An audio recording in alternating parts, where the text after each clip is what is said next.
sometimes. Sometimes.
Hey!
Hag Sameach, everyone. It's good to see you. Hag Sameach.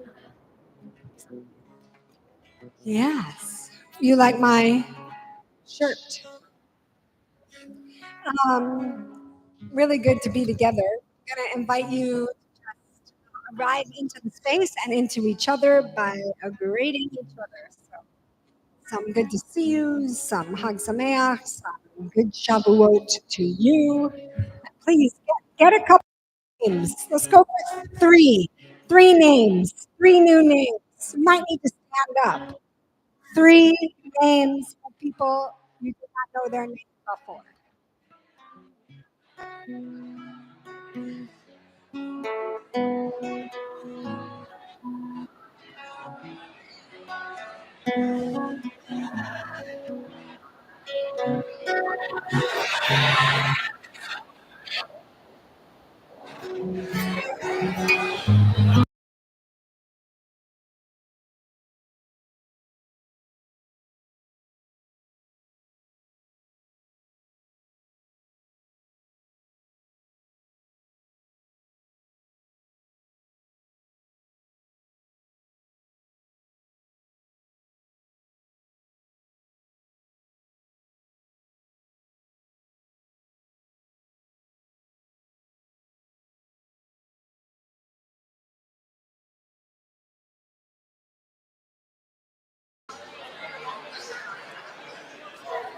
Three new names. Yes, you got three? You got three new names.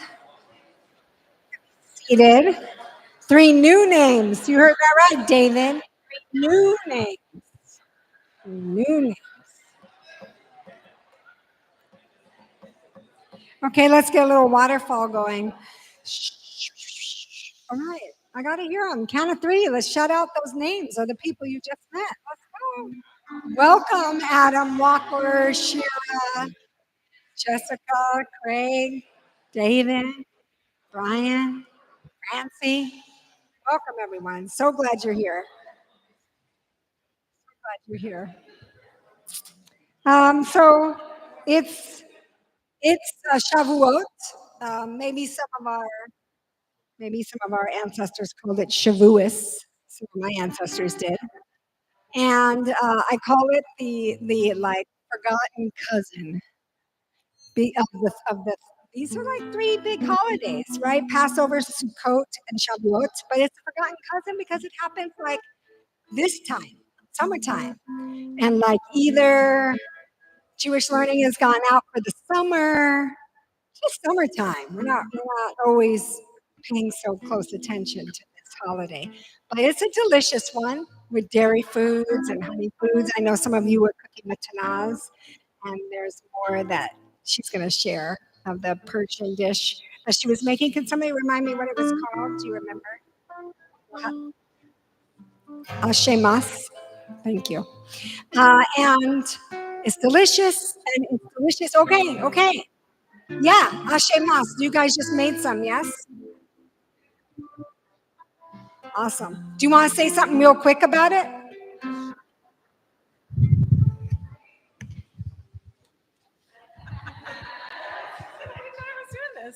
Hi all. My name is Tanaz. I've been collecting. I'm from Iran. I was born in Tehran and came to the United States when I was a baby.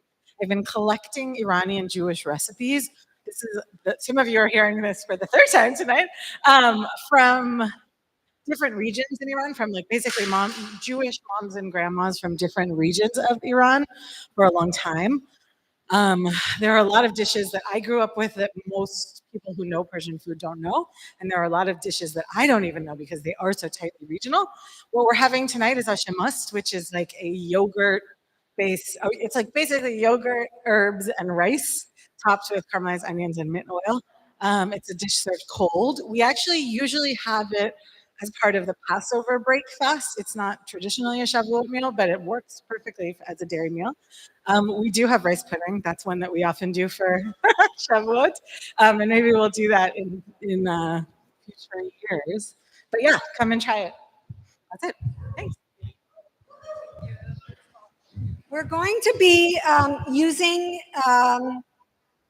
Steam Shalom tonight, or we're trans-denominational. We can use all kinds of cedary. We feel like it. Normally we use Mishkan Tefillah, but we don't have Mishkan Tefillah for the festivals. And so this is, we're going to use this Sidur. It's mostly transliterated. And for the stuff that wasn't, we made you an extra handout. And I'll tell you that because, sometimes we need transliterated. And you might be thinking, what does that even mean? What a big word, transliterated. It means that it writes into English how it would sound if the Hebrew were in English. Does that make sense? And it's always kind of a wild adventure. But just go ahead and say it out loud when it comes time, and you'll be close. Your neighbors will be very supportive. I'm so glad you're here, everyone, tonight. We're going to start with lighting the candles for the Yom Tov, for the holiday. Um, Maybe some of you did not hear the news from this afternoon, and I know we're entering into a holiday space where we get to be in a separate time from the world. But as we enter into the holiday, I also just want to send some of our light. There was a really horrid attack on a peaceful vigil in Boulder, Colorado, on behalf of a weekly vigil that's been happening on behalf of hostages. And there was one lone person threw some things that burned people, explosive things that burned people. At this point, no one has died, but there's lots of injuries. And, just want to send our love and support to the Jewish community in Boulder. And as we know, there's so much violence and hatred right now. And big breath on that statement.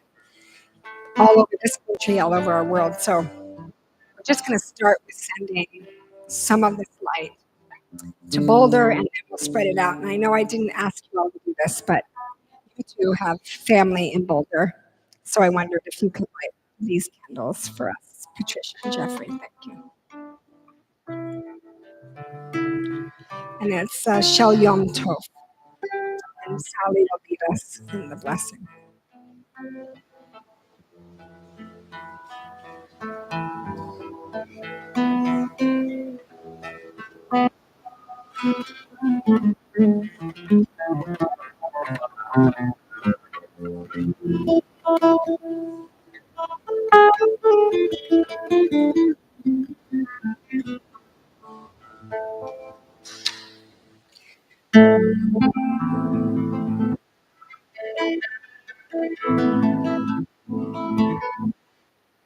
Baruch atah Eloheinu melech haolam asher kidshanu mitzvotav tzivanu להדליק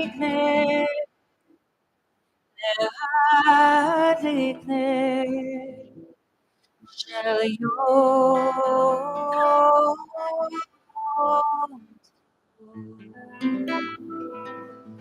As you are able, we invite you to rise for the call of Baruch Hu. It's on page 28.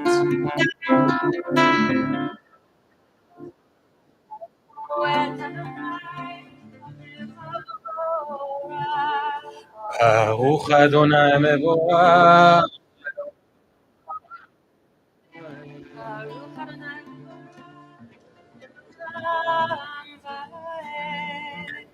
You may be seated.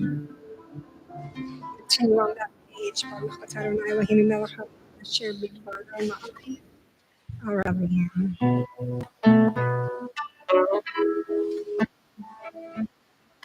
Still on 28.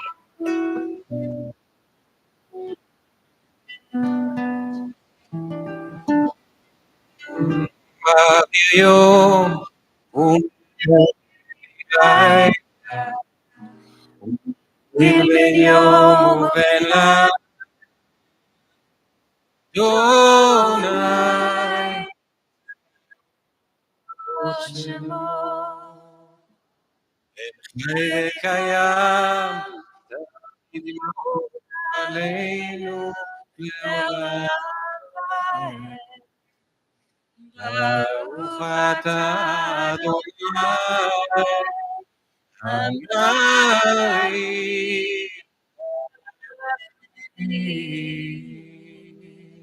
Amen. We're approaching the Shema, and it's our practice at Nefesh to have a moment of reflection. You know, we were coming in and we were lying. We were lying to a melody for that David wrote for a prayer that happens during the festival called Ya'aleh V'Yavo, and in it, in this blessing,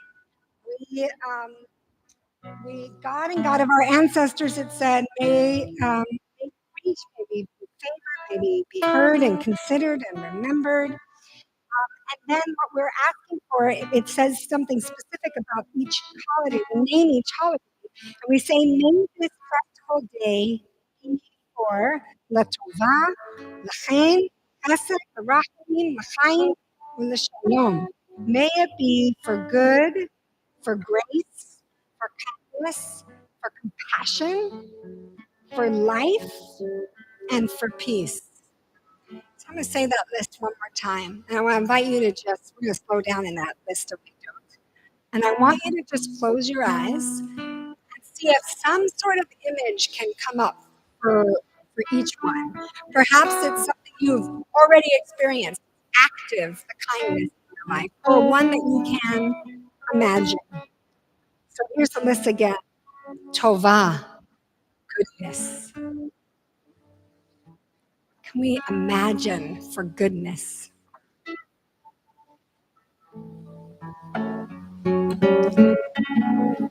Chesed, grace. Grace freely given. You for others, what would that look like?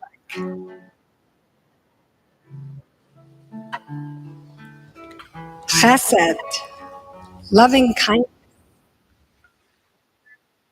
a flow of kindness that never ends. Compassion. Can we imagine in compassion for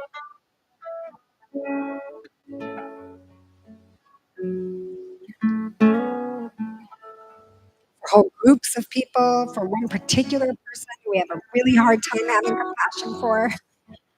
Whatever it is you can imagine for compassion right now, for life, l'chaim, what would bring more life?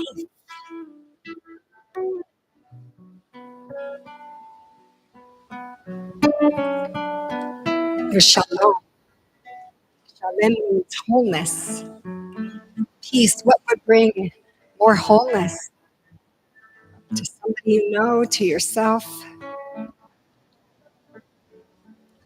They're all so abundant and rich. So I want you to think about, was there one of those that you got stuck on more than the others, that was just more available to you? You could imagine goodness, you could imagine compassion or life or peace. Really clear what the image is, or the person you want to offer it to, what it would look like for yourself. And I want you to turn to somebody right next to you and tell them what the image is, or the action is, feeling is, what comes up with that. Say the word, and then what you're imagining, what you've already experienced, or what's alive about that word, about that midah, about that value. Go ahead and turn to somebody, please.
Coming back together,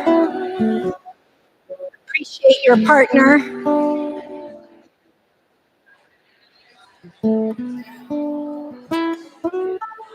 on page 29. We'll enter into the Shema through the tunnel of love here, Ahavat Olam. 3 lines up from the bottom.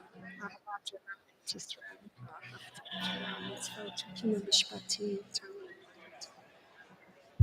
כי הם חיינו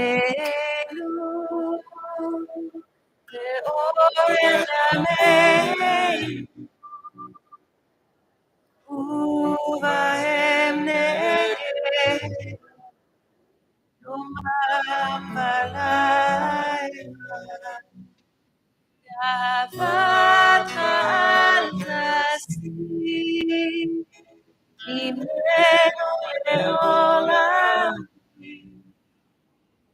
Baruch atah Adonai, Borei Amo Israel.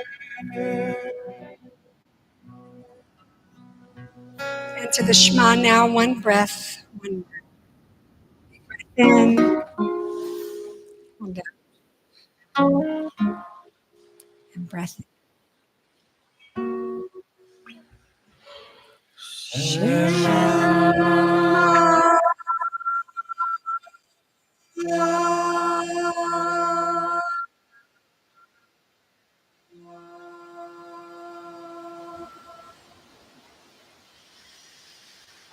Israel. Adonai.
Le'ata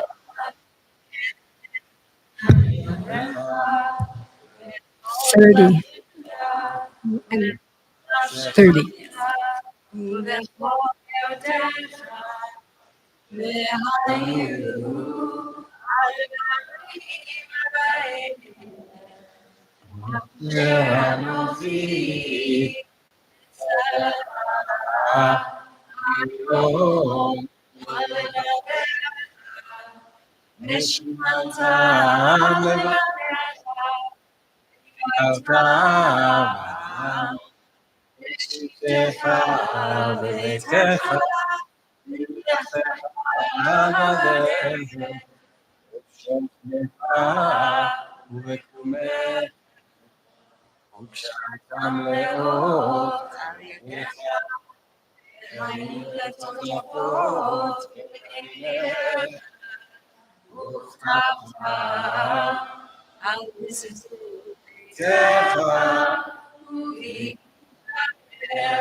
Leman tizer, asitem ekomis botai, item keroshim, ani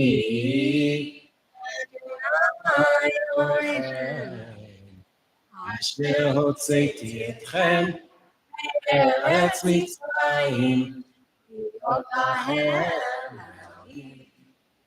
אני אדוני אלוהיכם.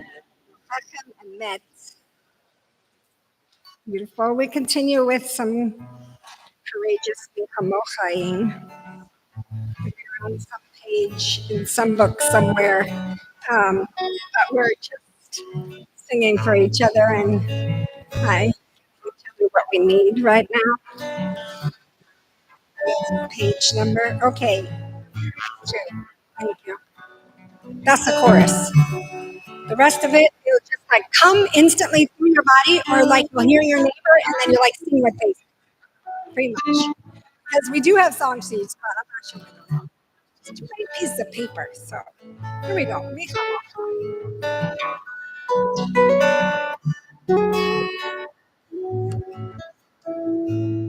Breathe in what I need to be free. Breathing out what I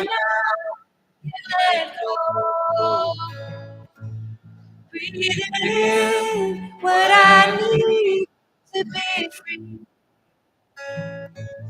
Breathing out what I know to let go.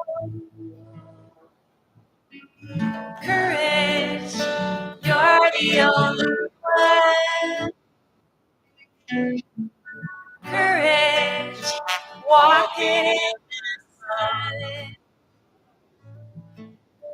Reaching in the dark. Courage, back to the start. Amor, Elohim Adonai,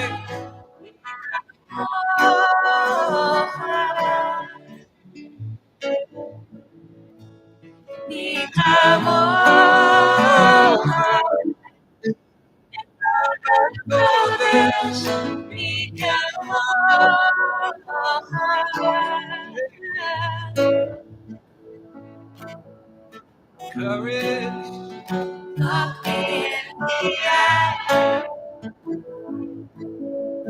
courage, show me what's inside. not to hope today. No, I'll be alright. Courage to fail and shine.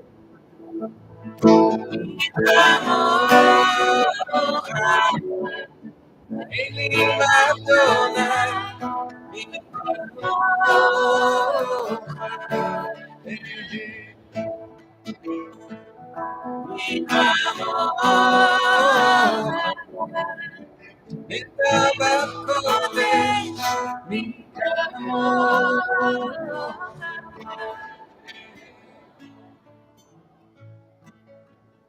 Breathing in and out, breathing in, breathing in and out,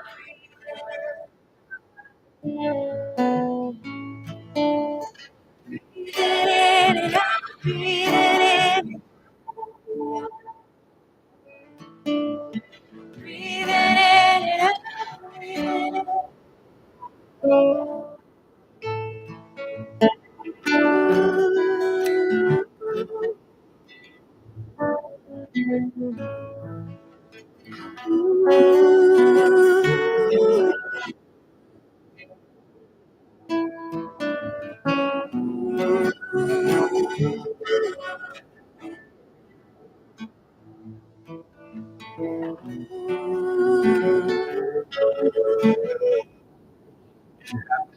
page 32, the middle of the page, towards the bottom.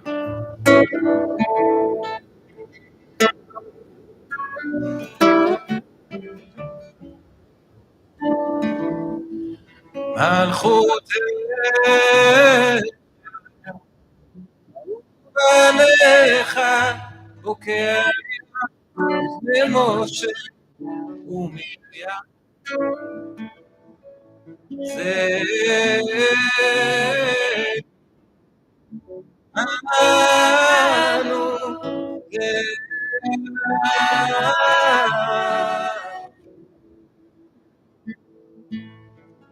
אדוני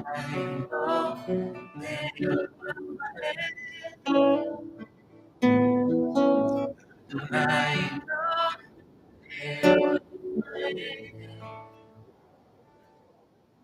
אדוני ימלוך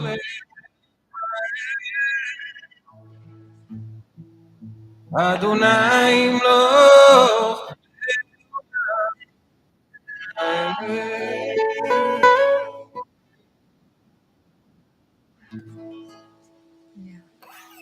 Hashkivenu Adonai Elohim Shalom.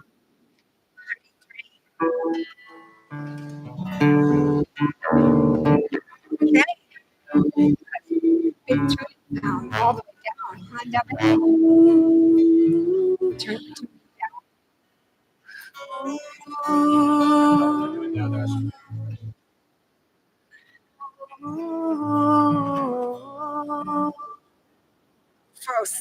Where is it? 3 lines from the bottom of the also. 3 lines. Here. Asking for it to be spread upon us.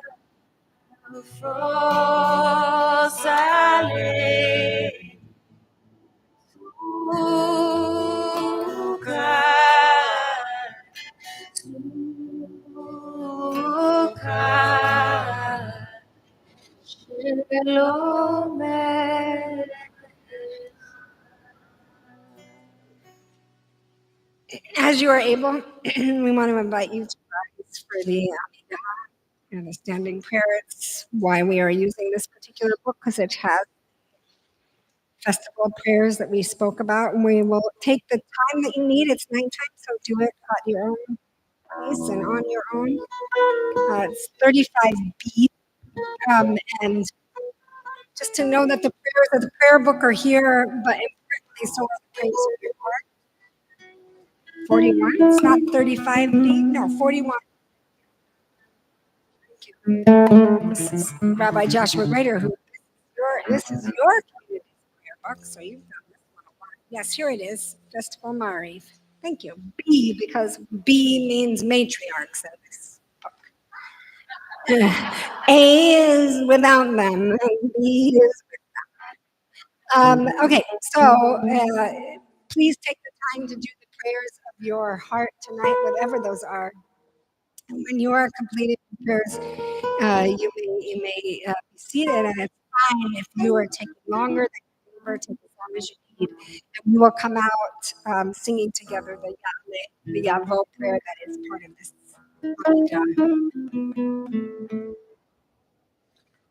Na na na na na na na.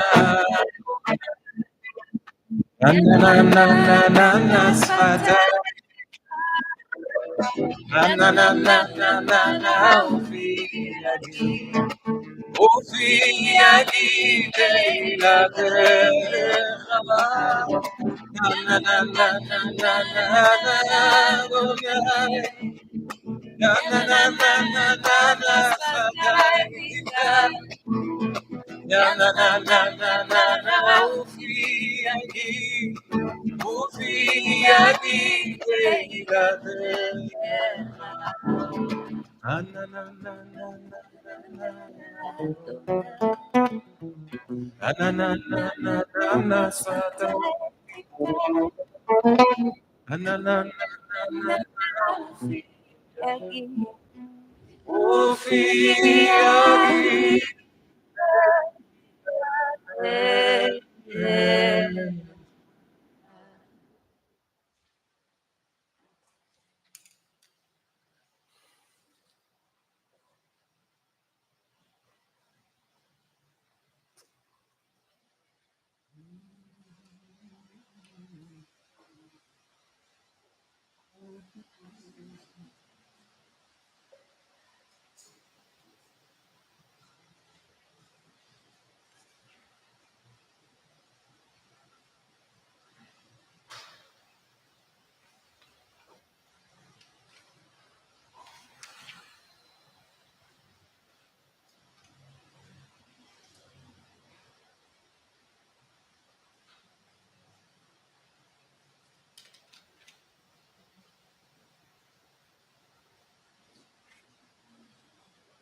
La la la la la.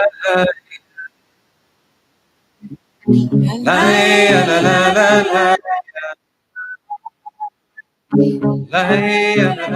la. La la la la. La la la la la.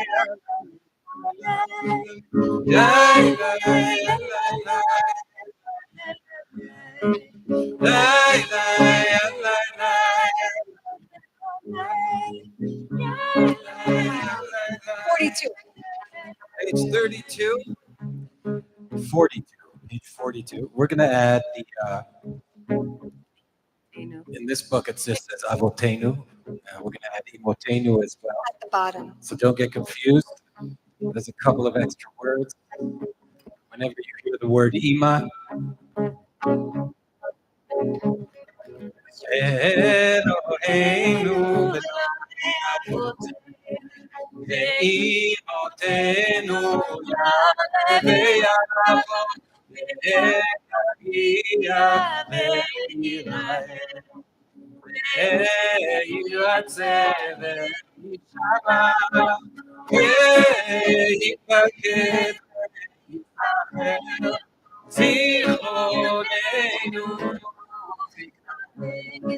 זיכרון אבותינו, זיכרון משיח,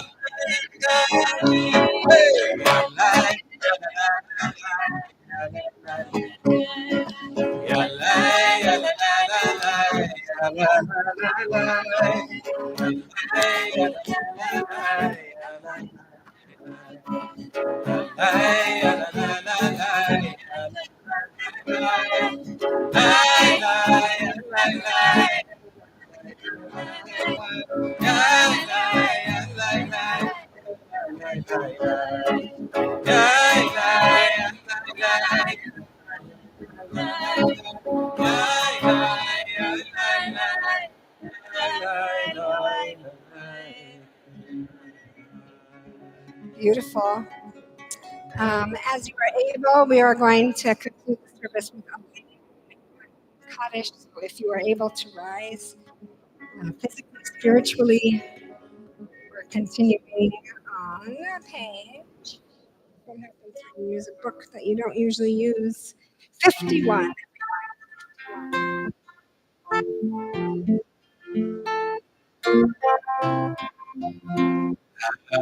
לשבח לדור, ליוצר בביתי, לנו כאויי הרצון, ולא תוצאנו, שלא שחקנו כאן, ולא עלינו,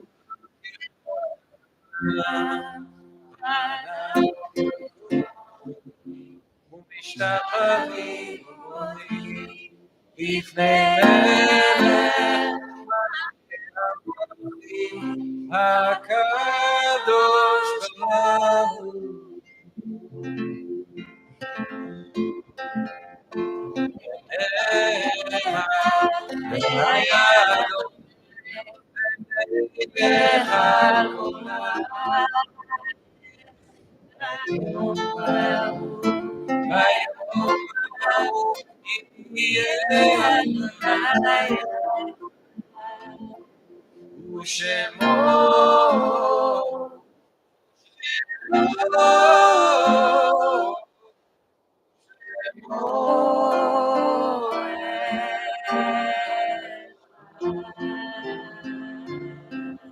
You can be seated.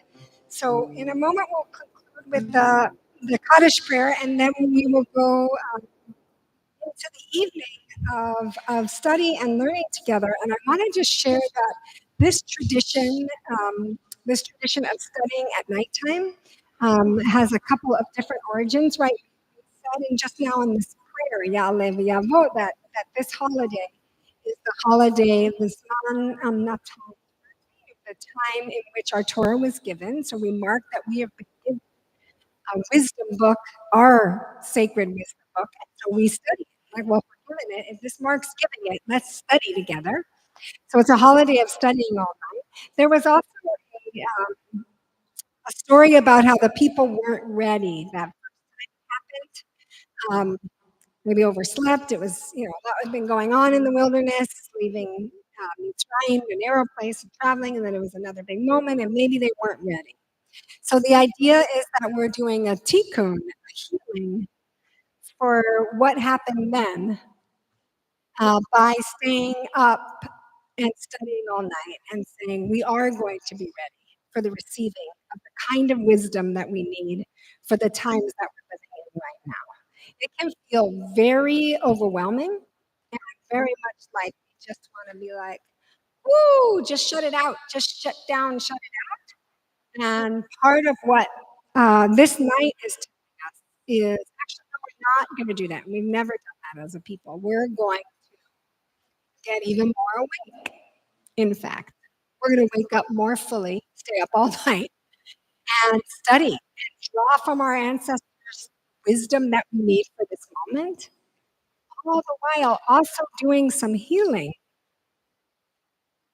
for the pain and the trauma of their past, their mistakes, the places that they may have forgotten or overslept. And let me tell you, we have a lot of healing that our people need to go through in order to be in new places right now in the world. And healing is needed all over the place right now, certainly in so many ways. So the idea that it is both being awake to the moment we're in, but also doing a connection to our ancestors for the moments they were in feels like, I mean, and the truth is we're doing that all the time. As Jews, right, we're constantly in a conversation with our ancestors and with the present moment about the human beings we need to be for what's called to us. And Shavuot asks us to be like, whoa, slow down, wake up, get together, study all night. So that's what we're going to do. We're going to study until around midnight. We'll be together around midnight. But if you are like, no, we want to keep going, just tell us where the after party study is.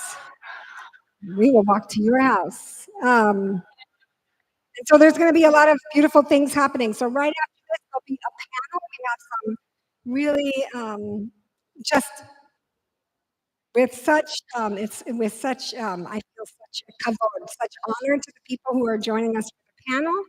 And we're going to look at just that. What is the wisdom we need for the times we're living now? And so for that panel, we will have who is here with us, Rabbi Joshua Rader, who is here with us, and Cindy Rogers is here, and we'll give you more of their bios. We're going to talk about Torah and wisdom for this wisdom we need for this moment, these moments. And then session 2 will happen from 10 to 11, and there's a little chart here. S is Sanctuary, JD is Jonathan Daniels, which is upstairs, and TA is Teresa Avila. They name every room, no matter the size, with a name, which I wondered about doing at our own house. Like maybe rather than calling it the living room, like maybe it should be named after an important and meaningful person. Teresa de Avila, I have some idea about. I still have to do a little research about Jonathan Daniels because I'm just saying that. Okay.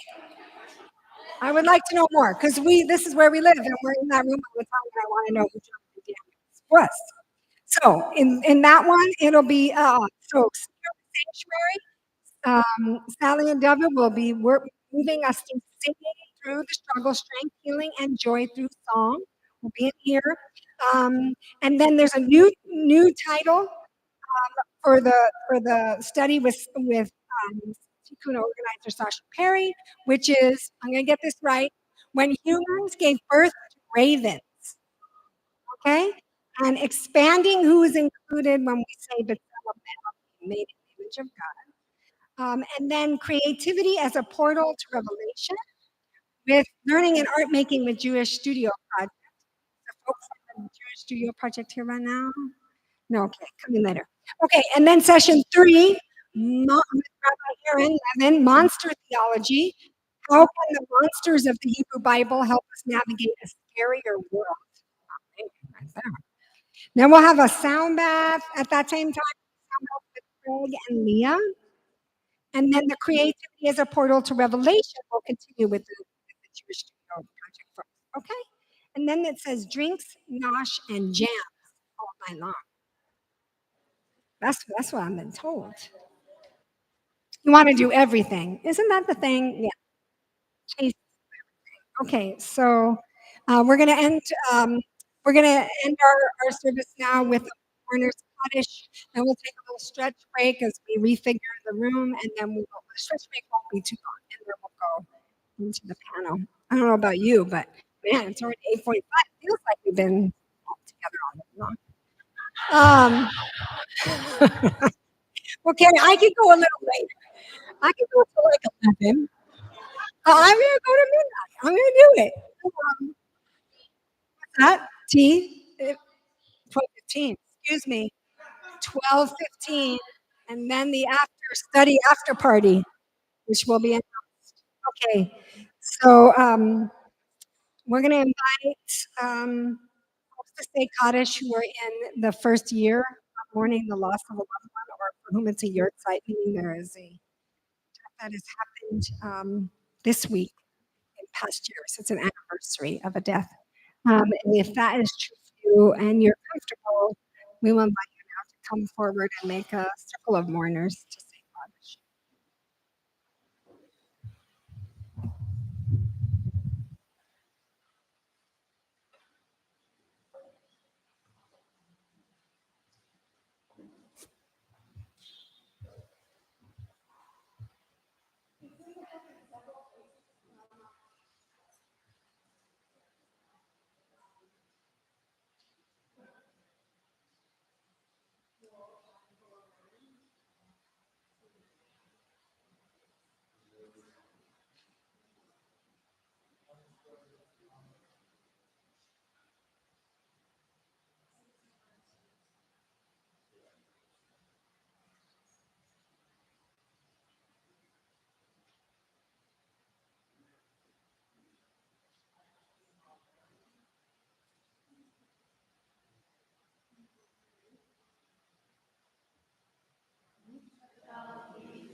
Okay, if you are not already here, and you're listening, keep if you have consent, you can not. Is that correct?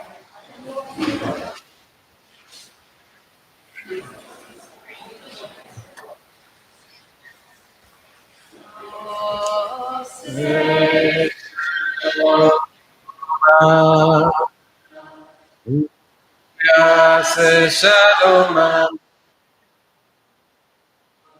ve'al kol Aleinu Yaseh Shalom Shalom Shalom Aleinu Al Kol Israel Yaseh Shalom Yaseh Shalom Shalom Aleinu Al Kol Israel Yaseh Shalom Shalom Shalom Aleinu Al Kol Israel Yaseh Shalom Yaseh Shalom Shalom Aleinu Al Kol Israel Yaseh Shalom Yaseh Shalom Shalom Aleinu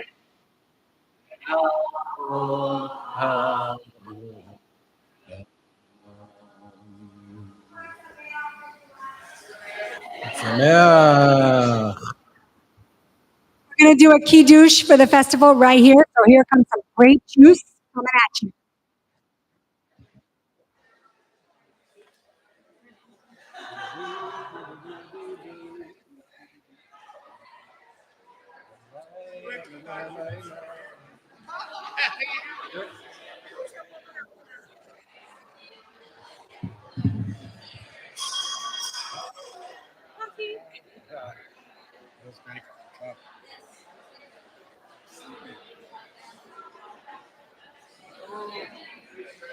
Okay, grape juice is coming around. Kiddush for festivals on page 50.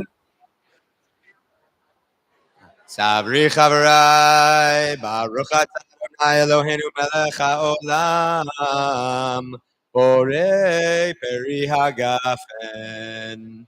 Baruch atah Adonai Eloheinu melech haolam, asher bachar banu mikol am, v'romamanu mikol lashon, v'kiddeshanu b'mitzvotav. V'titen lanu Adonai lanu be'ahava, moadim l'simcha, חגים וזמנים לששון. את יום חג השבועות הזה, זמן מתן תורתנו, מקרא קודש, זכר ליציאת מצרים. קיוונו בחרת, ואותנו קידשת מכל העמים. ומועדי קודשך, בשמחה וששון הנחלתנו. ברוך אתה אדוני, מקדש ישראל. והזמנים. ברוך אתה אדוני אלוהינו מלך העולם, שהחיינו וקיימנו והגיענו לזמן הזה. חג שמח.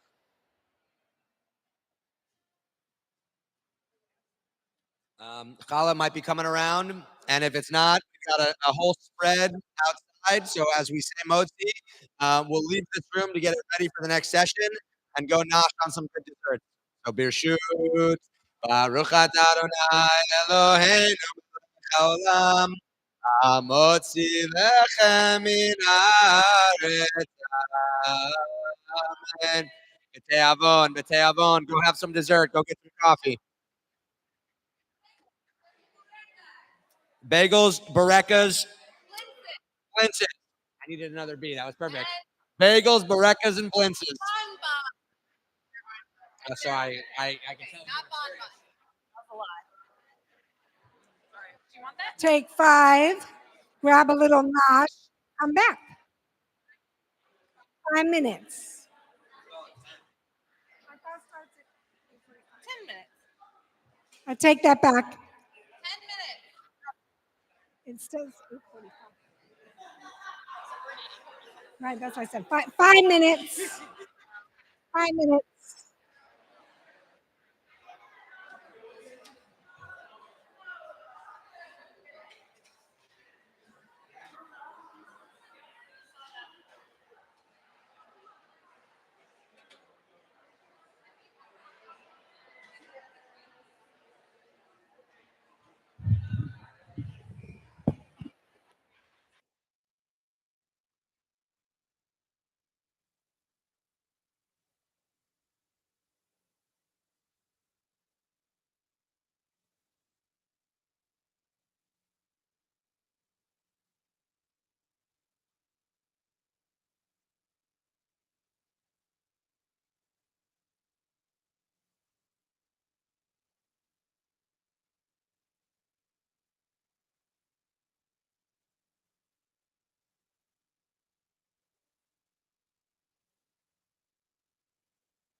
Hello, everybody.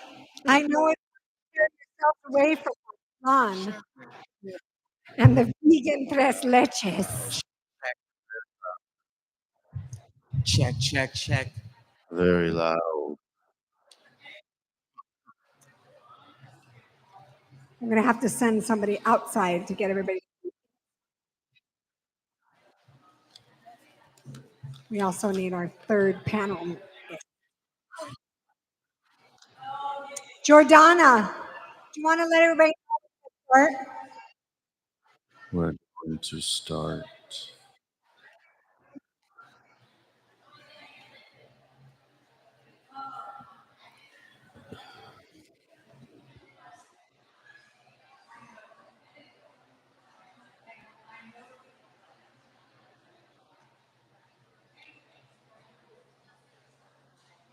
Okay, everyone, we're going to get started.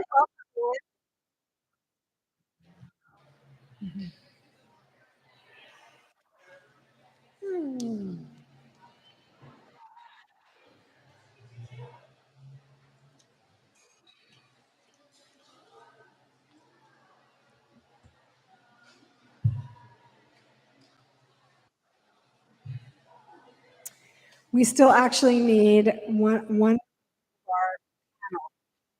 I think she might be enjoying the flan. Yeah, come on in, everyone.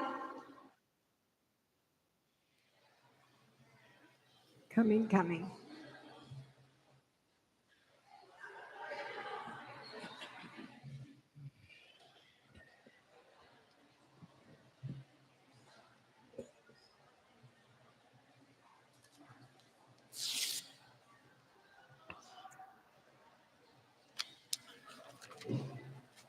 I wrote something down too. Yeah.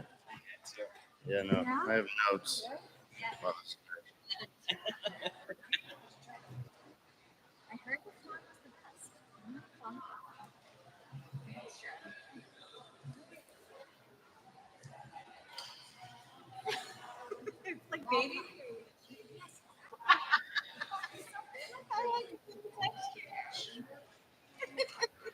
see, I scribbled notes. I have nothing on my side. I do a lot of pencils. Yes. Yes. Yes. Absolutely. How are you? Hi, John. Oh, well. People are still getting the desserts. They can bring the dessert in, should they like to. I don't know if there was really a line. I think there was a line once they heard that it was time to have a panel. Can you person turn this down? This is very loud.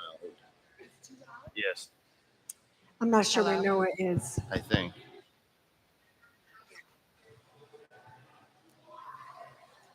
That's the best mic right there. That's why it's loud. All right. Sydney. Nithya, nice to meet you. Okay, everyone, welcome. Check, check. The idea of this panel, thank you. Um, the idea of Torah, there's different ways that we experience Torah. It's the actual scripture, the scroll. It's also the wisdom of our lives, right? Somebody could say, "Thank you so much for sharing with me your Torah. What's the Torah of your life? What are you learning? What do you have to offer as wisdom?" And we are so lucky in our city and in our county and this region to have such beautiful leadership in so many different ways, so many places.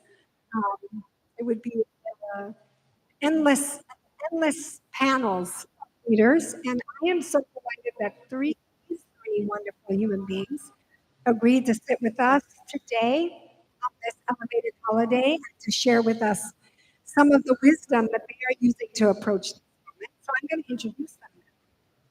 So on the end is Sydney Rogers, MSW. She's a community-rooted program manager, artist, and advocate. Work uplifts the wisdom and resilience of trans and creative healers. She serves as vice chair of the Los Angeles County LGBTQ plus Commission and sits on the Transgender Advisory Board of West Hollywood, the advisory board of Rainbow Labs. She's honored to join this year's Shavuot observance. And we're also just going to give you a little mazel tov. Not that long ago, you got engaged. So mazel tov. Thank you. Sitting next to me is Rabbi Joshua Levine Grader, who's the executive director of Friends Indeed since 2017. Prior to joining FID, he served as a pulpit rabbi for 16 years, including 12 years at the Pasadena Jewish Temple and Center, which is where we met. And he established himself as a spiritual leader, social justice advocate, interfaith coalition builder. It doesn't say drummer, but also that was part of what he did and do. He was ordained at JTS, also where Rabbi Aaron went in 99. And Rabbi Joshua served on many boards and committees. He currently serves as the board president of the National Religious Campaign Against Torture. And I just want to say his wife Francie is here too. And they recently went through the Altadena fires and unfortunately also lost their home in addition to the PJTC building. And I want to say another thing about you is that you are a mother of twins. And it turns out your panelist sitting next to you is a parent of twins. Not known about each other. This is Council Member Nithya Raman. She's an urban planner, a graduate of Harvard because it's under the time these days, an MIT, a working mom, and an immigrant to America, and a member of the Los Angeles City Council representing District 4. She served as the co-chair. We got a little District 4 shout-outs going on right here. Co-chair. She served as co-chair of the Silver Lake Neighborhood Council Homelessness Committee, as well as co-founding. You guys see, we like to call it SELA because that's how we said in Hebrew. Neighborhood Homeless Coalition. You saw that there was a gap between city services and the expanding homelessness crisis. Equipped to fill that gap, she ran for City Council 2020, won a historic victory, first Asian American woman, and the first South Asian ever to serve on the City Council. And then in March of 2024, she was decisively elected to a second term. She serves as the chair of the Housing and so importantly, rules elections and intergovernmental relations. Come on. That's and you live in Silver Lake with your twins. Wait, and shout out to your twins. Okay. Okay. Okay. I know, isn't that the funnest part of a panel? I find it so uncomfortable to sit there with somebody like legends about you. I don't know how to change that dynamic, but they're beautiful things. You should know something about each of you because you serve and have served the communities so well. Okay, so here's question 1. We are calling this panel the Torah of our times, wisdom in these times. But that also begs the question, like, what are these times? So how would you answer, or you can think of it as kind of a sentence completion. These are times of...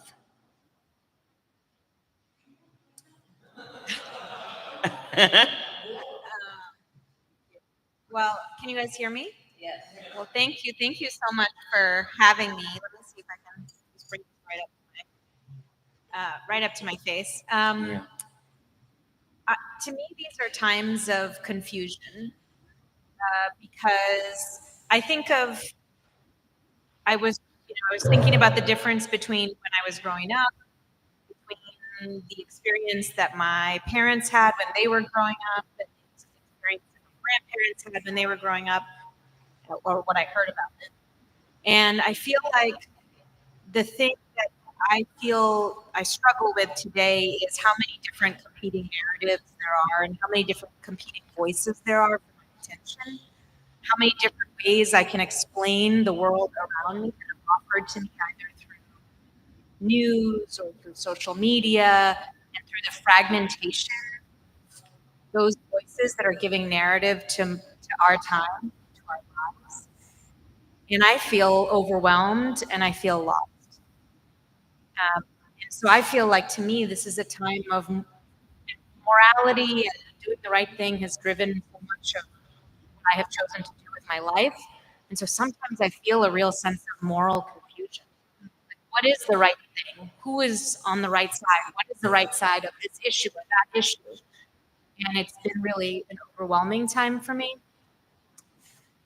Um, and to me, it feels like a constant struggle to reconnect with the narrative that has moved me forward. And the work that I'm doing at City Hall, that we're doing in trying to build community here in Los Angeles, the work that we're doing in trying to put out communications about our work, that has felt like a way of trying to create a stronger sense of narrative for Los Angeles and for Angelinos that they can take pride in. That to me has really driven a lot of what I've been doing. And if I could speak for just one more moment, one of the biggest things that has shaken me as a public servant is how this moment has been such an attack on something I so believe in, which is the power of government to do good and to serve people and to lift communities up. And I felt like that idea, that ideal, which is what drove me to run for office and to try and remake Los Angeles so that we addressed homelessness by providing housing and services and not punishment and incarceration. I feel like it's under attack from both the right and the left right now. And what I want to be doing is to try and create a narrative, one that is deeply bound to Los Angeles as a place, that celebrates us as a people, that celebrates what we build together here, and that our government is a reflection of our values as Angelinos, and that it may not always do the right thing or do it the best way or do it the most efficient way, but ultimately it is acting on the will of our people to try and take care of people here in Los Angeles and to lift them up. So that's where I'm coming from today. Beautiful. Thank you. Rabbi, these are times of, if you want to get it.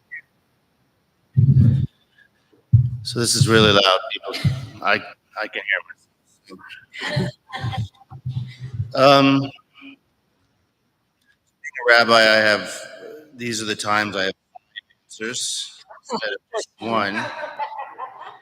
But the first is confusion. It's right there, confusion. I didn't copy him. But I wanted to I had to think about it in two ways: the macro and more the micro. Because if I stayed in the macro, I was talking to my wife on the way over. I have nothing positive to say because I wrote macro is a time of confusion, division, loneliness, and potential complacency, and that's not very uplifting. And yet, when I was thinking about that, what I did cross off was prophetic doom. Um, it's crossed out. But if you read the prophets, you know they have two sides to every moment. There is we're going to do it and beat your plowshares, swords into plowshares, and we're all going to rise up and be together and kumbaya. But most of the time, they're telling us how terrible we are and mistakes that we're making and how we're not living up to our highest ideals. And so I thought a lot about that in terms of the macro. And so in thinking about where is the positive, to go to the micro and to think about every day there is something positive.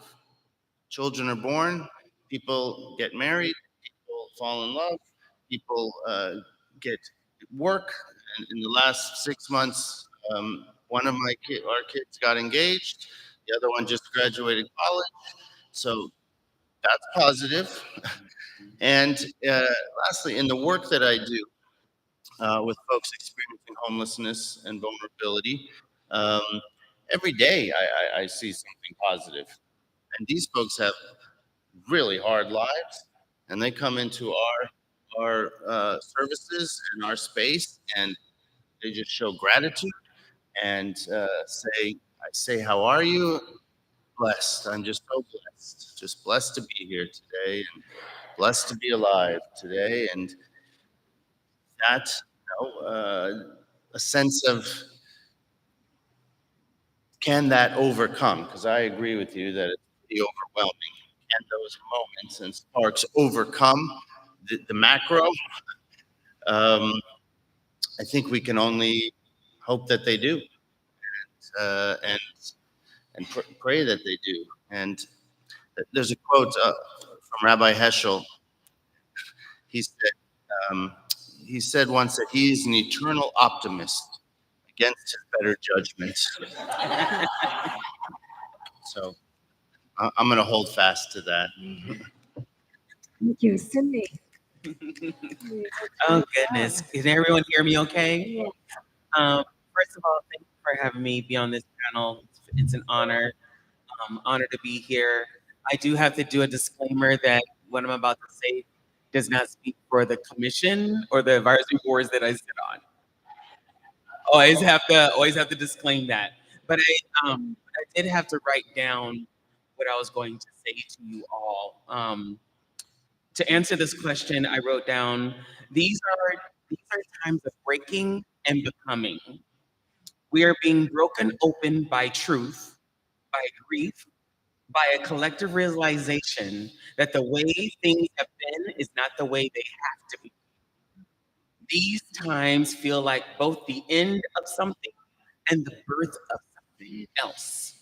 Something still tender, still forming, still sacred. If someone asked me to speak from this moment, from the future, I'd say these were times of deep reckoning and divine remembering. We're remembering who we are, what our people survived, and what our spirits already know. As a Black trans woman, someone who survived homelessness, incarceration, addiction, and deep loss, I feel these times in my body. I transitioned in public. I earned my master's in social work while grieving my mom's death and helping my community survive. I've been the one no one saw, and now I'm the one helping others be seen. These are times of contradiction, of both burnout and birth, fear and freedom, and yet keep showing up, not just for ourselves, but for each other. These are times of radical becoming, of those of us who have always lived at the margins, are showing the world how to move forward with heart, with strategy, and with soul. Yeah, I can write. Man. Yeah, it's one of those things of not only one of the things my therapist, yes, I go to therapy. One of the things I learned in therapy You're was very comfortable in Jewish saying I that do. I out feel very comfortable. Exactly. because Yes. it's For those who three went to the, quarters of this room are therapists. I know. For those who went to the drag forum, that was me performing. Yeah. This barbecue right here. Yeah, I'm a professional drag queen too. But one of the things my therapist keeps asking me, whenever things go wrong or there's another ego happening, he's like, what are the lessons you can learn from this? And I'm like, ain't no lessons, I don't care. And he goes, what are the lessons we can learn to grow from this and not just be reactive, but learn how to pause and respond? And when we were talking about the words that stood out earlier in the service, mine was compassion. Not just compassion for myself or compassion for those who are having crisis, but compassion for those who are coming against me. I know. How do I show compassion to that person? Because they think they're right too. However twisted we might think it is, they think they're right too. So this us versus them, bringing in compassion, I'm trying to make that undercurrent. The guy who cuts me off on Sunset, sure. How do I have compassion for them? And it's a practice, it's a muscle that I notice I have to like do over and over and over. And that's the only way to get through all of this is showing compassion for other people. Thank you, Sydney. And you're laying out right away in your words around brokenness and the certainly heard it in what both of you shared, a sense of overwhelm, of brokenness, of confusion. And then in opening up right away is to be with that when something's broken and also make some space. So just sitting with that, taking that in, and that's sitting with the broken, that the world is both broken and whole, that we're each broken and whole, both all the time at once and all the time. Such a big part of our Jewish tradition, and it's a good reminder that there is something, something, there's room made that things break. So if we think about, if each of you think about some wisdom that's helping you right now, that you might turn to when you need it, confusion or brokenness or overwhelm, or what did you say, prophetic doom? I crossed that out. But you said it, so When it was it's written in the down. room. When it was So if what are, and we don't have to go in any particular order, but what is some wisdom that you're turning to right now? Oh, you want me to go? We'll go Because I back. wrote more. Yeah, there were 3 different quotes that came to mind about wisdom. Do y'all want to hear the Maya Angelou quote? I think you probably want to hear them all. Oh, you want to hear the Torah quote? Or you want to hear the Audre Lorde quote? All of them. Definitely, yes.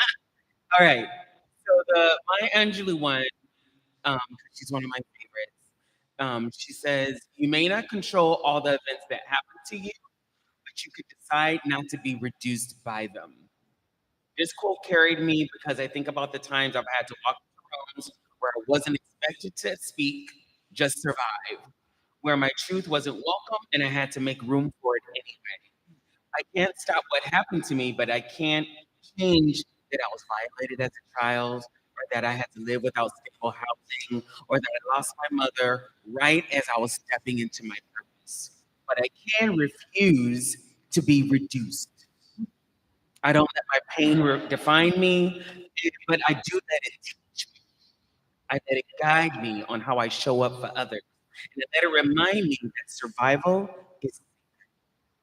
So the Torah one, Deuteronomy 30:19. I have set before you life and death, blessing and curse. Choose life. Mhm. This one hits me differently when you've had to fight for life, not metaphorically, but literally. Choosing life doesn't mean staying alive. It means choosing joy when the world says you don't deserve it. Choosing softness when life hardens you. Choosing to build, to love, to learn when you're tired. Let me tell you, trans people, especially Black trans women, choose life every single day. When we apply for jobs, when names don't match our IDs, when we dare to dance, when we dare to love, despite the fear, that's the Torah I carry. Beautiful.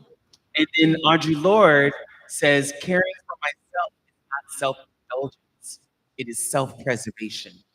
And it is an act of political warfare. This reminds me that rest, beauty, community, these are not luxuries. They're liberation at work. The way I show up in drag, in boardrooms, and community spaces is an act of resistance and of remembrance. Yeah. Beautiful. Thank you so much, Sydney. Beautiful. Loretta. That was good. Yeah.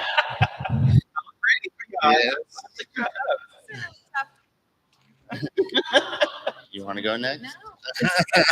Go for it. Strength to strength.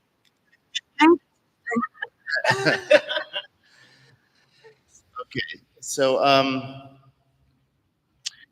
when I was thinking about quotes and just running in my head, there were quotes of teachers, there were quotes of philosophers, of thinkers, of musicians. And I'm not someone you phrased it in a way that doesn't make me uncomfortable. But I'm one of those like I get nervous about what is the text that you lean on or that you carry, and I'm just not that person who has that. But in sitting with it, I came to liturgy.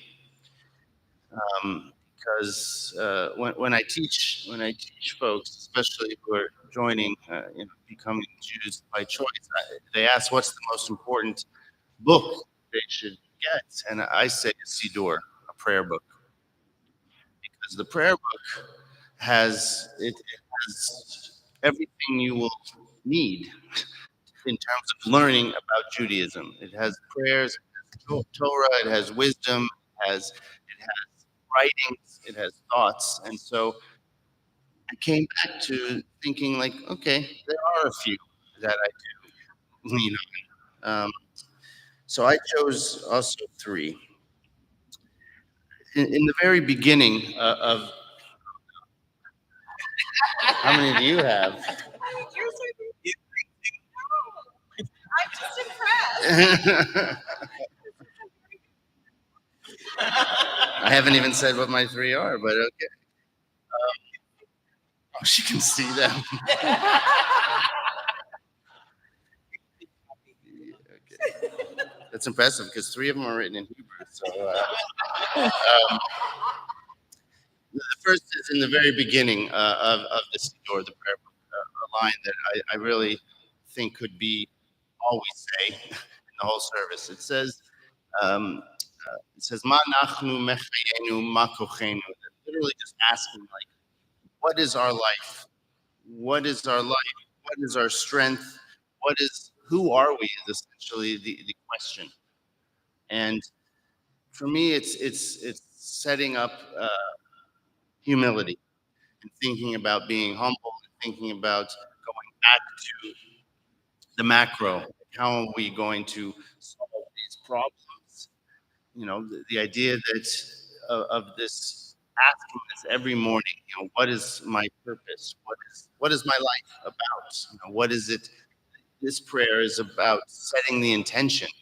It's in the very early part of the service, like on page 3 of the morning service. And it's one of my favorite pieces of liturgy. These are not necessarily, we don't know who wrote these in the prayers. I really love that. And the editor put them together, but for thousands of years, someone was able to weave together these thoughts. So for me, I ask, you know, what is life? What is life supposed to be? What strength do I have? What courage do I have? How can I tap into that? Also knowing humbly that it's hard and you have to do it every day. The other text is from right before the Shema in the morning. It says, "Mechadesh Yom Tamid Maseh Bereshit," that in every day it says God creates anew all of creation. I always love that line. It's in the present tense, first of all, in the Hebrew. It's not the past. It's God doing it now, every day, in goodness, creating, tamid, always, creation. And for me, that's about possibility. What is the possibility to go after the macro? What is possible? Because it's saying that we wake up and we have another chance. We have another chance, no matter what happened yesterday. And that goes also to my work of folks on the streets or facing vulnerability. They come in and there's a possibility for goodness. Something positive happens every day at my work, and I just feel blessed. I work with some of the most people struggling, and yet something positive happens. They leave, whether it was everything they needed, a shower, whether it was a meal, whether it was a conversation, something that they didn't have when they came in, leaving with possibility. And lastly, we're going to read the Ten Commandments. This holiday is all about Revelation. And so you stay up all night. I mean, I don't stay up all night anymore, but you all, wherever the after party is, stay up all night, come back in the morning, and hear the Ten Commandments. And at the right after the Ten Commandments is one of my favorite lines. And it says that all of the people, they saw the voices, or they saw thunder. And it's just an awesome, awesome image that after this experience of revelation, it doesn't talk about what the words were. It says all the people, ro'im et hakolot, they saw thunder.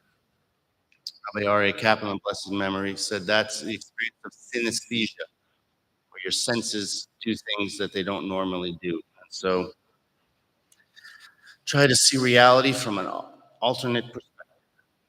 It's perhaps what we're trying to go for. Beautiful. Well, thank you so much for having me. Really, you both brought so much wisdom to this, and it's a special thing to be here with all of you today. So thank you. Besides my husband and my twins, I think the thing that I am the most obsessed with is this city. Los Angeles is like my greatest love. It is just a miraculous place, but it has felt really, really challenged over the last few months, between the fires, between what has felt like a collective loss of faith in our city leadership's ability to manage the very challenges that face us, whether it be fire safety, or housing crisis, or homelessness crisis. Our budgets are so deeply challenged. We have no money to do any of the great things that I know residents need and what they want us to be doing. And so when you ask for a quote that gives us guidance or helps us to move forward, I thought about Mike Davis, the writer Mike Davis, who chronicled Los Angeles with all its warts, about how profiteering had divided the city so deeply and how people had taken advantage of one another, how racism had segregated this city so intensely, and it still continues to be that way. That legacy still very much remains. And despite all of the things he knew about Los Angeles and about the capacity for Angelenos to not do right by each other, I think he really loved Los Angeles. He loved it. And he wrote about it because he wanted to save it. And so I had a quote from him, which he gave me before he passed. He was sick and he knew he was going to die. And so he gave a lot of interesting interviews. And he said this in The Guardian. He said, "For someone my age who was in the civil rights movement, I've seen miracles happen. I've seen ordinary people do the most heroic things. When you've had the privilege of knowing so many fighters and resistors, you can't lay down the sword, even if things seem objectively hopeless. What keeps us going ultimately is our love for each other and our refusal to bow our heads, to accept the verdict, however all-powerful it seems. It's what ordinary people have to do. You have to love each other. You have to defend each other. You have to fight." Beautiful. Beautiful. So moving. And I think we share a great love of Los Angeles. One of the many things that we have in common is we're willing to dance all night long, which when I learned that about you on your birthday, I was like, yeah, okay. Pretty much just have to do. Love LA and dance all night long. And we're in. One of the things that's so moving about all three of you, that's why I wanted you to share with the Nefesh community, because there is how do I say this? It's not even a question. Your perseverance, your giving, and your service And that is not that's not true for everyone. Right? It's a unique thing that each of you have found your way to be of service in this world, for yourselves and meaningful for others. And that is not always an easy path to be of service. There's also a choice to say, like, things are so overwhelming, I'll just go in this hole. I'll just say something quickly about hole. You know, the story of Shimon Bar Yochai, who goes into a cave and he has a very meaningful spiritual experience. It's a longer story for another day. But the first time he comes out, he's like, he's like so elevated, but he's looking at people and judging them terribly. Like he's in this elevated state, but he comes out and everybody else is doing wrong. That's the summary of the story. So he has to go back. God's like, no, get back in that cave. So he goes back in the cave, has another like really meaningful spiritual experience on his own again for a long time. This time he comes out and the light coming out of his eyes uplifts people. And so like the deep spiritual work and the work that you do on yourselves and your communities and your prayer and the different ways you do them and your performance and dancing, it leads to them being of service to others for each other. I didn't prepare you for this particular one. I wondered if you reflected, if you could share a little bit about that. Like, was it something that you always felt that would be of service to others? Was it something that you, because at this time of overwhelm, each of you bring me. I know that you're in the world and you're doing work, beautiful work. And I mean, you were making funny comments like, oh, they have 3 quotes. I just say, like, one of the things that inspires me, and you're going to go first, 22, so get ready, is that leadership requires both, like, you make a speech, right? Make a speech, get people to vote for you. But then it's like you have to take out the, like, city codes. And that's the majority of the time. And you have to say number 17.358 AB. Why did no one say that? And that's really the work of service. And you spend a lot of time doing that. A lot of time doing that. That's not the glamour, right? Going to a commission meeting. It's not glamorous. But you guys, so I'm wondering, where do you think that birthed in you or came into you? Or You want to go No, first? No, go for it. I will say that I had, to me, the opportunity to be of service has actually been something that has allowed me to overcome doubt and my lack of confidence in myself and it's the thing. So I started this volunteer group. I had done other work too. I had started a nonprofit in India and I'd worked with slums there, working on getting running water and underground sanitation. But the work I did here, and I had moved to Los Angeles as a volunteer like a little over 10 years ago. And I felt like very lonely. I didn't know anybody except for my husband. And it was the work that I did in my neighborhood that really gave me a sense of belonging and place here. And I would recognize people when I went to the library or to the grocery store because we had volunteered together. And when they had come, so we used to do this hot meal at the Silver Lake Community Church, and people would come in and they'd want to, and we'd go out to campus and pick up people and bring them to the church and feed them, show a movie, and people were able to take a shower and maybe get some new clothes and socks. That it was like a very nice, beautiful community event. And we had so many people wanting to volunteer at that event that we had to turn people away. Wow. We had to like shut off the volunteer list because it wasn't just me that sense and purpose from doing that service. It was everyone who did it. They kept wanting to come back, and they also started knowing people in their neighborhoods, and they had a deep sense of connection to each other. So for me, like my service here and the thing pathway that somehow ended up with me being in elected office, it's like a gift to me. I feel like it's a gift that I found. It doesn't feel like a service. It feels like I mean, it truly does feel like it's a special thing that I get to do. And I feel very lucky that I was able to, and that I now get paid to do it. That was volunteer before. And it's, that feels very, very fortunate.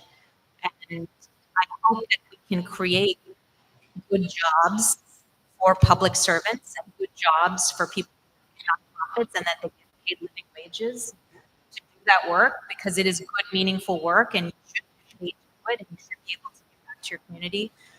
And I think we should think about these jobs and this approach as a way of building up our own communities and in our cities. Here you go. It's interesting. I didn't plan on being in service. I got my undergrad in radio, TV, film. So I thought I'd be working in the entertainment industry, right? But I come from a domestic violent household. And when we escaped and went to a women's shelter, um, we stayed there for like 2 years. I'm the oldest of 6 kids. And there were these organizations that helped us out. Salvation Army, United Way. There were different organizations that I saw that like helped us without even us having to ask. And that was my first introduction to service. At 10 years old, I was looking at these people and I was like, who are these people? Why are they helping us? And my mom was like, because they care. And I was like, what? What do you mean? There's just people who just care and they do things? My mom's like, yeah, they are, and they're helping us. And so over the years, I became very, very grateful to organizations that do all those things. And I would give money and I would always donate, even though I didn't make a lot of money. And then I started doing drag. I started doing drag in 1992. And I would be in the clubs, and the kids would, I'm older now, so they're kids.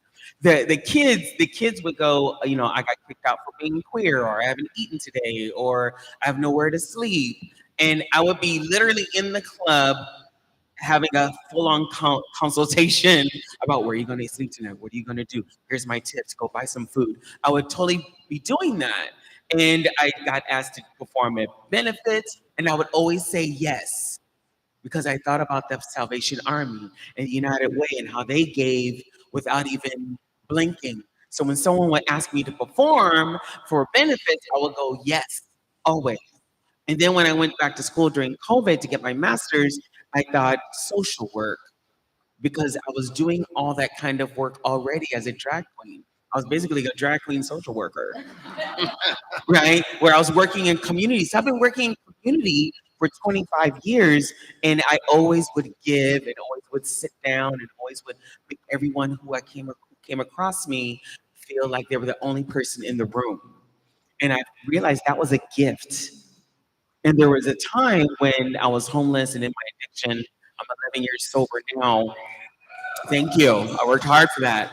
But there was a moment when I thought giving was taking from me. The more people would come up to me, the more people would want to talk to me. I thought, well, I'm not getting anything out of it. What do I get? And I realized when I got sober, I realized what a gift I have to help others. What a gift I have to sit and commiserate and help that person. What a gift I have to help others find their way, right? And then when I work at the LA LGBT Center, and my full-time job is helping trans and non-binary people find work. And one of the things we talk about, we go over the resume and all that kind of stuff, but we also talk about support. What does support look like? What does your passion look like? Because then you can move forward from there. And when I think of service, I'm like, that's a gift to be able to talk to folks, find their passion, right? Make sure they have support and watch them fly. and I realized how much that's a fulfilling feeling. And then I got asked to be on commissions and boards and all this stuff. And bureaucracy is a whole nother beast, honey. Bureaucracy and how that all works. But I realized how much I need to be in those spaces so that our voices can be heard. Our Black voices, our trans voices, our LGBTQ plus voices in spaces that they're not used to us. So I'm realizing my service is going into like this different projection, and it scares me. I can do grassroots, set up a table, do that stuff, but like walking into these bigger rooms where there's commissioners and mayors and all that stuff, it's like it scares me, but I realize that's what God put me here for, to step into those spaces of courage. That song Courage we sing. I was like, oh, I need to just have that on repeat all the time. We all do. Right? Because it's courage to step into those spaces. And now I actually signed up over the summer to go through Equality California's conference to see about running for bigger offices. Right? So what Hey, does it mean? Sydney. Yeah. So what does Yes. it mean to like get a campaign manager? What do you want to do? Do you want to be a governor appointee and stuff like that? And I talked to my fiance of like, things about to get bigger, babe. I'm about to go for. I'm gonna go for it, and I want you to be aware of it. But I feel like service also comes with courage. We have to have courage because service is not for everybody. Just because we work in different fields, it's not meant for everybody, and that's okay. Because I used to think, well, you should be of service, and you should be of service, and what are you doing just sitting there? And you need to wake up. And I'm like, no. Service is not for everyone, but the ones that are doing service need to be honed and cultured and taken care of. I started a Black Trans Collective just for service workers from different organizations because I saw all these Black trans women who are doing all this work, and I'm like, who's supporting them? Who's giving them lunch? Who's checking in with them? So I realized my service can also be to help others who are also doing service. You give me a call, Rabbi. Give me a call too. We need to support each other in this work because it's hard work. And January 20th, moving forward, has shown us it's just going to get harder. So how do we stay grounded? How do we stay inspired? How do we stay loving and compassionate, not for everyone else, but for each other doing this work? Yeah. Good question.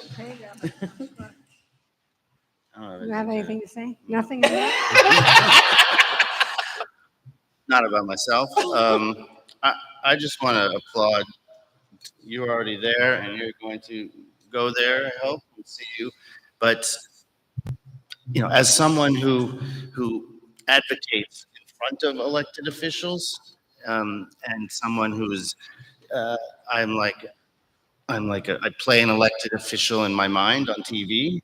That's the kind of person I am. I'd like to be the one. Yes, it's all about giving the speeches, but I'll never be on running for the city council because I know that it's all about code 3251 and your sidewalks. But I just want to say thank you for running for office and for being elected, and because I do know that we can advocate all we want. I live in Pasadena, so we have our own city council, but we can advocate and be there all we want, but if you don't have the votes, then you're not going to make a difference. So to have people who want to make that difference and who run for office and sit and do all So that. I'm going to just interject a little bit here just to lift you a little bit too, and to say, because I've known you for a long time, and when you were in your rabbi leadership position, you also you put yourself out there in ways that were not always easy. That's And true. you received a lot of feedback that wasn't always positive It's true. for some of the courageous stances you took. So I want to also lift that up and put that in there when you're talking about being of service, because there are many ways to be of service. You've done it in different ways. And part of that former role really required some courage. Well, I appreciate that. I wasn't fishing for that.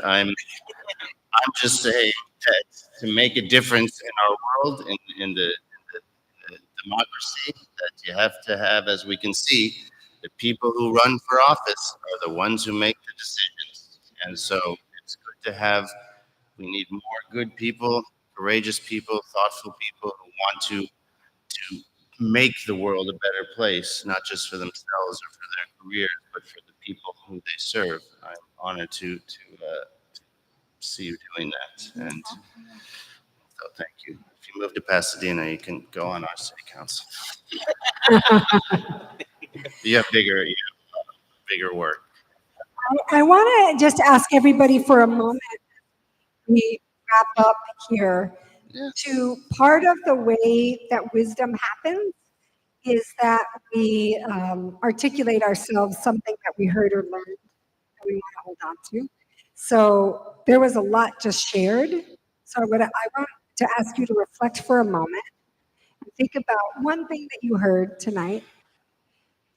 Maybe it made you reflect on yourself or inspired you or challenged you or you're not sure about it. You need to think about it a little bit. Whatever that one thing is, if you could get it right now. And you know what I'm going to do? I'm going to ask you, don't discuss it. I'm just going to ask you to turn to the person next to you and tell them one thing I heard tonight that I'm going to be thinking about is, okay? One thing I heard tonight that I'm going to be thinking about is, turn to the person and complete that sentence. One thing I heard. One thing I'm thinking about is that it never stops. The work that's going on. Like I've been doing this for a long time. I like that. Sydney also talked about courage. Like I do think that is yeah. Especially in these times. And what you're saying, that you can't say this and this office. You can't say that and this office. Do you feel like you get that in your work? I want to say anything about it. Yeah. Will you get it?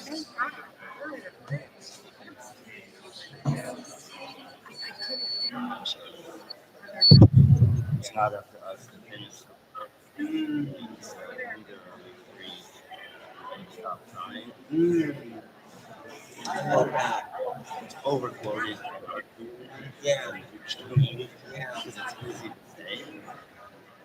Even there are some days where I'm like, I don't know if I believe that. I want to believe it, but it's not up to us.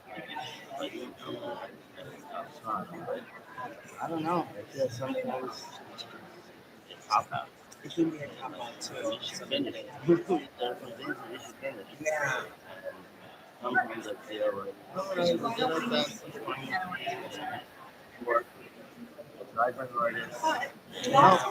Didn't make I did my part. I call on my friends discipline that as much as we point the finger on like what's wrong with society, I talk about our own and say as someone that got sober, I can take personal responsibility.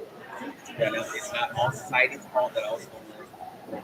Society's fault because of the alien food, but I had to really dig deep on my own responsibility for all this. And I talk about all my siblings about like how we can walk across the street. Always point out, racism, misogyny, all these things from like where we don't look at ourselves. Just that has to be our identity. And you become very identity. The racism becomes very identity. I know I do. Okay, everyone. If you would join me in thanking our panelists, please. Thank you, each of you. So beautiful. Thank you. Thank you for what you've done and who you are and what you will continue to offer this incredible city and county and world. So we're going to shift now to the next round. And I want to tell you that you'll have about Nice to meet you. 5 or 6 minutes to eat some more flan and blintzes. And then at 10, we're going to be doing singing in here, singing through the struggle, strength, healing, and joy. The human beings that birth the ravens is upstairs, a Torah study with Sasha Perry, and then creativity as a portal to revelation, learning and art making together with Jewish Studio Project, and that is also upstairs. So 1 here, 2 upstairs. Thank you, everybody, so much. Oh, one more thing.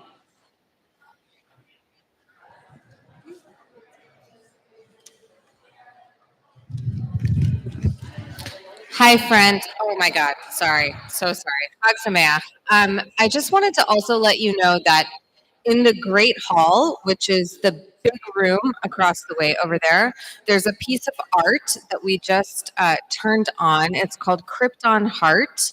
It is a neon-like sculpture that is part of the Bishop's art exhibition there, and it's by Nefesh David Otis Johnson, and it's really beautiful. And we just turned off all the lights so you can really see it in all its glory. So if you want to go check out a piece of art, please walk across the way as well.